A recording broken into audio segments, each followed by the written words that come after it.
Autant, on avait commencé à l'évoquer la dernière fois, mais Surat al-Muzammil, c'est vraiment une déconstruction du rapport au temps. Plus que la centralité du Coran, dans cette sourate, Allah subhanahu wa ta'ala met en avant un temps qui va être fondamental dans la construction du message, c'est le temps de la nuit en fait. Et c'est là où on se trompe beaucoup en fait dans notre manière d'appréhender le message aujourd'hui. On est beaucoup dans les apparences d'une société qui veut que l'islam soit très policé et acceptable dans les médias ou dans l'image des gens. Et finalement, on en oublie que, en réalité, ce qui va rendre ce message audible, c'est déjà que nous, on vive réellement ce message. Et vivre réellement ce message, c'est au cœur de la nuit. Et ça, c'est quelque chose qu'on a beaucoup de mal à faire parce qu'on court la journée. Et que dans cette société-là, on nous apprend le soir à se vider, en fait. On nous apprend à vouloir souffler un bon coup. On nous apprend à être dans la passivité, à être devant sa télé. On nous apprend à être devant... on nous apprend pas à construire autour de la nuit. On nous apprend à construire autour de nos journées et vider nos nuits, en fait, finalement. Alors que le temps de la nuit va être un temps qui va être fondamental et qui va être central dans la relation, dans la construction de ce message. Il le sera au début, parce que très souvent on parle de la période mécoise, mais il le sera aussi par la suite pendant la période médinoise. Le prophète, alayhi salatu wassalam, pendant la période médinoise, un jour il y a Abdullah ibn Omar qui rapporte un moment dans la vie du prophète, alayhi salatu wassalam, où les compagnons étaient assis dans la mosquée, ils attendaient le prophète, alayhi salatu wassalam. Comment le prophète alayhi salatu wassalam a éduqué les compagnons, c'est-à-dire que nous aujourd'hui il y a un petit peu de retard et on va s'emballer ou on va se mettre en colère, et les compagnons attendaient, et ils ont attendu jusqu'à la moitié de la nuit. Ils n'ont pas attendu 5 minutes, ils n'ont pas attendu 10 minutes, ils n'ont pas attendu un quart d'heure, ils ont attendu le prophète alayhi salatu wassalam jusqu'à la moitié de la nuit. Alors certes, c'était pas dans ses règles, dans ses normes. Le prophète alayhi salatu wassalam était quelqu'un de très discipliné. Et justement, parce qu'il était quelqu'un de discipliné, si le prophète alayhi salatu wassalam à ce moment-là n'est pas venu à l'heure, c'est qu'il y avait une raison. Et donc ils attendaient, ils patientaient, et le prophète alayhi salatu wassalam, quand il va arriver, il va leur exprimer une chose, il va leur dire: vous attendez la prière comme aucune communauté avant vous n'a attendu.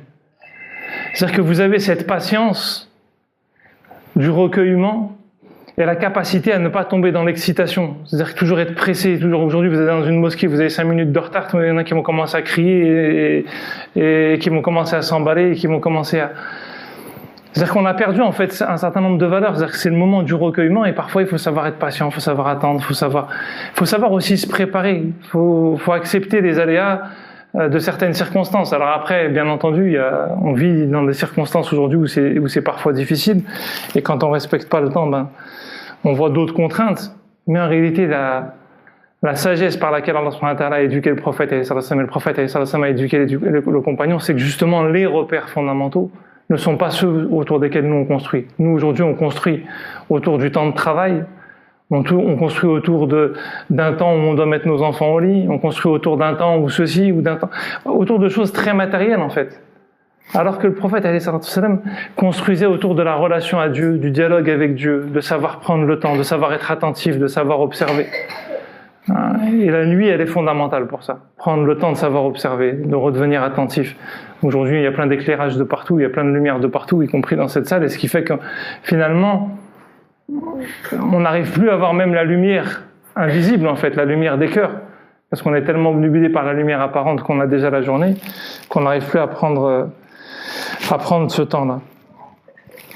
Et pourtant, le prophète alayhi salatu wassalam a été tenté aussi par ce rapport à la nuit, parce qu'il existait déjà à l'époque du prophète alayhi salatu wassalam. 2 fois dans sa jeunesse, on dit qu'il a été amené à vouloir aller participer à certaines fêtes dans la ville de la Mecque, et Allah subhanahu wa ta'ala les 2 fois l'a préservé en fait. Et il le comprendra que plus tard en fait. Il comprendra que plus tard que finalement, ce sont des modes de vie qui détruisent en fait finalement les liens qu'on a au niveau du cœur dans la relation à Dieu, des liens avec le reste de la création. Et ces moments même si on va pas participer forcément à des soirées ou à ce genre de choses, il y a d'autres choses qui détruisent. Simplement le fait de ne pas s'asseoir et prendre le temps avec Allah subhanahu wa ta'ala, c'est déjà destructeur en soi. Parce que finalement, on enchaîne les journées et on ne prend pas le temps de revenir vers le seul qui est capable de remettre de l'ordre en nous. Et le prophète, à ce moment-là, les défis ne sont pas grands. Les défis ne sont pas encore importants. Il n'a pas encore à affronter des combats armés contre des nations entières. Il n'a pas encore toute sa famille qui s'est retournée contre lui. Il n'a pas encore été mis en quarantaine. Il n'a pas encore des gens qui le traitent comment on dit déjà, de sorcier, etc. C'est-à-dire que les grands défis vont venir après, par la suite. Il n'a pas encore à affronter le fait qu'on lui dise non, t'es un menteur parce que c'est pas vrai, t'as pas fait l'Isra et le Mi'raj. Toutes ces choses-là vont venir qu'après. Il est qu'au début de la révélation, et à ce moment-là, Allah subhanahu wa ta'ala insiste sur le rapport à la nuit et sur ce moment qui va devenir central dans la vie du prophète alayhi salatu wassalam. Et on va le retrouver dans Surat al-Muzammil. Et donc c'est important. Parce que très souvent, certains frères, quand ils parlent de la ils disent c'est important, l'éducation spirituelle doit être la base du cheminement. Et souvent, quand on entend ces gens, on a du mal à adhérer au discours parce que c'est comme s'ils hiérarchisaient en donnant cette idée qu'il faudrait qu'on soit éduqué spirituellement pour pouvoir sortir et appeler. Ce qui est faux, parce que Surat al-Muddathir vient avant Surat al-Muzammil pour la plupart des commentateurs. Je vais en parler de ces deux sourates dans le commentaire justement à ce moment-là. Et Allah subhanahu wa ta'ala appelle le prophète dès le début de la révélation à sortir et à appeler les gens.